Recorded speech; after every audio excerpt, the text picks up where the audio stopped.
Bit me again. I'll not stand you an inch in the study of a seraglio, I said, so don't consider me an equivalent for one. If you have a fancy for anything in that line, away with you, sir, to the bazaars of Stamboul without delay, and lay out in extensive slave purchases some of that spare cash you seem at a loss to spend satisfactorily here. And what will you, Janet, while I am bargaining for so many tons of flesh and such an assortment of black eyes?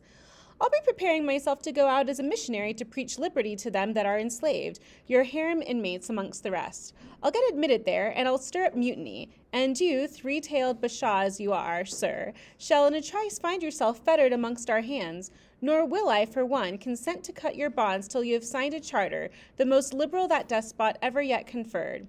I would consent to be at your mercy, Jane. I would have no mercy, Mr. Rochester, if you supplicated for it with an eye like that.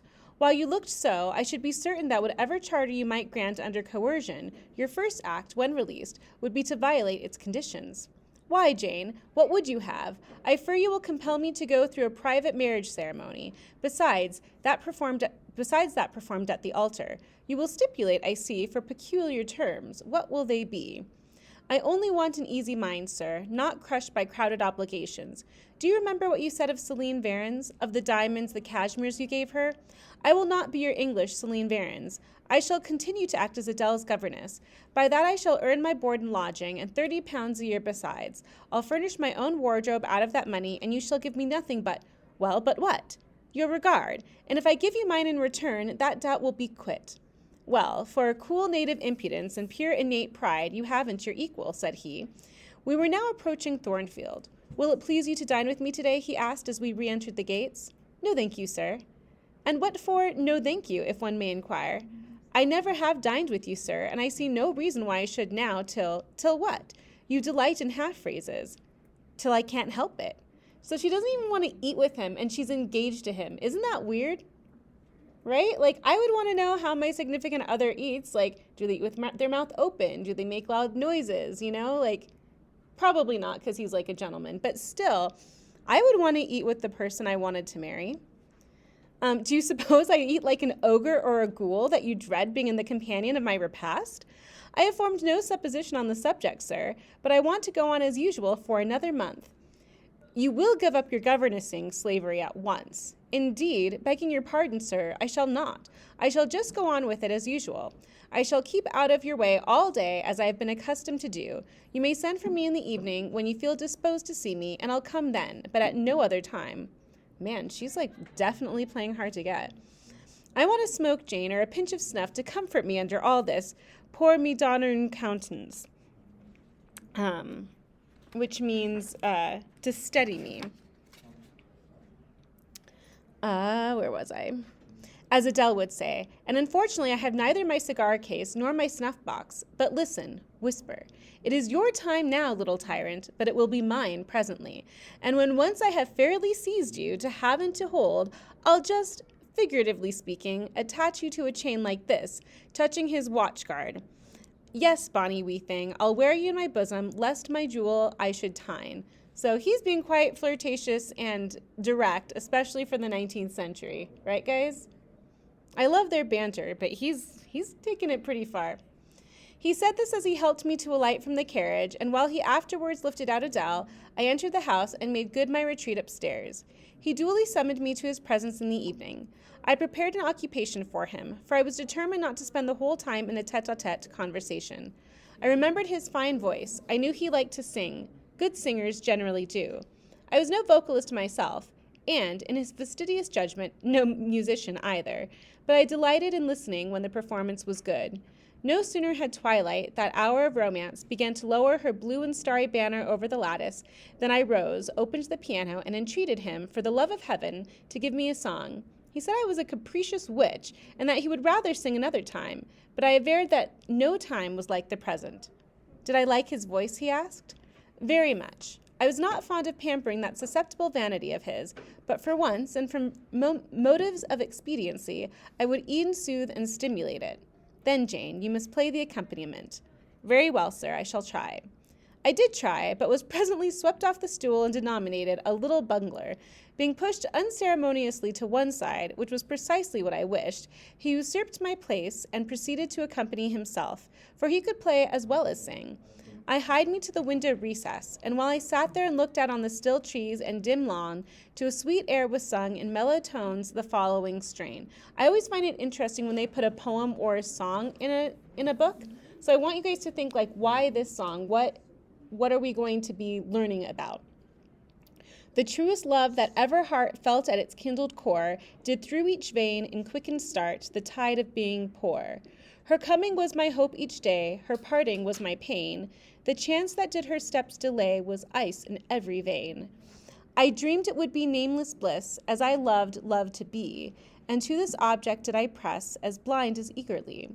But wide as pathless was the space that lay our lives between, and dangerous as the foamy race of ocean surges green, and haunted as a robber path through wilderness or wood, for might and right and woe and wrath between our spirits stood. I dangers dared, I hindrance scorned, I omens did defy, whatever menaced, harassed, warned, I passed impetuous by. On sped my rainbow, fast as light, I flew as in a dream, for glorious rose upon my sight that child of shower and gleam. Still bright on clouds of suffering dim shines that soft solemn joy, nor care I now how dense and grim disasters gathered nigh. I care not in this moment sweet, though all I have rushed o'er should come on pinions strong and fleet, proclaiming vengeance sore. Though haughty hate should strike me down, right bar approach to me, and griding might with furious frown swear endless enmity. My love has placed her little hand with noble faith in mine, and vow that wedlock's sacred band our nature shall entwine. My love has sworn with sealing kiss with me to live, to die, as I have at last my nameless bliss, as I love, loved am I. So this is like a nice romance song, and right? And keep in mind, they had no music in this time, so if they wanted to listen to music, they had to play it and sing it themselves. He rose and came towards me, and I saw his face all kindled, and his full falcon eye flashing, and tenderness and passion in every lineament. I quailed momentarily, then I rallied. Soft scene, daring demonstration I would not have, and I stood in peril of both. A weapon of defense must be prepared. I wetted my tongue as he reached me. I asked with asperity whom he was going to marry now. So she's not used to someone treating her nicely or flirting with her, right? So that's why she's always playing hard to get and like pushing him away, I think. But you can interpret it as you will. That was a strange question to be put by his darling Jane. Indeed, I considered it a very natural and necessary one. He had talked of his future wife dying with him. What did he mean by such a pagan idea? I had no intention of dying with him. He might depend upon that. Oh, all he longed, all he prayed for was that I might live with him. Death was not for such as I. Indeed it was. I had as good a right to die when my time came as he had, but I should bide that time and not be hurried away in a suttee. Would I forgive him the selfish idea and prove my pardon by a reconciling kiss? No, I would rather be excused. Here I heard myself apostrophized as a hard little thing, and it was added any other woman would have been melted to marrow at hearing such stanzas crooned in her praise. I assured him I was naturally hard, very flinty, and that he would often find me so, and that moreover I was determined to show him divers rugged points in my character before the ensuing 4 weeks elapsed. He should know fully what sort of bargain he had made while there was yet time to rescind it. Would I be quiet and talk rationally? I would be quiet if he liked, and as to talking rationally, I flattered myself I was doing that now. He fretted, pished, and pshawed. Very good, I thought. You may fume and fidget as you please, but this is the best plan to pursue with you, I am certain. I like you more than I can say, but I'll not sink into a bathos of sentiment, and with this needle of repartee I'll keep you from the edge of the gulf too, and moreover maintain by its pungent aid that distance between you and myself most conducive to our real mutual advantage. From less to more I worked him up to considerable irritation. Then after he had retired in dudgeon, quite to the other end of the room, I got up and saying, I wish you good night, sir, in my natural and wonted respectful manner, I slipped out by the side door and got away. The system thus entered on, I pursued during the whole season of probation, and with the best success. He was kept, to be sure, rather cross and crusty, but on the whole I could see he was excellently entertained, and that a lamb-like submission and turtle-dove sensibility, while fostering his despotism more, would have pleased his judgment, satisfied his common sense, and even suited his taste less. In other people's presence I was, as formerly, deferential and quiet, any other line of conduct being uncalled for. It was only in the evening conferences I thus thwarted and afflicted him. He continued to send for me punctually the moment the clock struck 7, though when I appeared before him now, he had no such honeyed terms as love and darling on his lips. The best words at my service were provoking puppet, malicious elf, sprite, changeling, etc. For caresses, too, I now got grimaces. For a pressure of the hand, a pinch of the arm, for a kiss on the cheek, a severe tweak of the ear, it was all right. At present, I decidedly preferred these fierce favors to anything more tender. Mrs. Fairfax, I saw, approved me. Her anxiety on my account vanished. Therefore, I was certain I did well. Meantime, Mr. Rochester affirmed I was wearing him to skin and bone, and threatened awful vengeance for my present conduct at some period fast coming.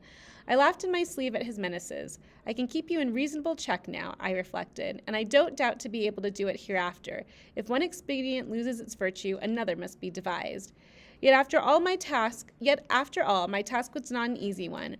Often I would rather have pleased than teased him. My future husband was becoming to me my whole world, more than the world, almost my hope of heaven. He stood between me and every thought of religion, as an eclipse intervenes between man and the broad sun. I could not in those days see God for his creature, of whom I had made an idol.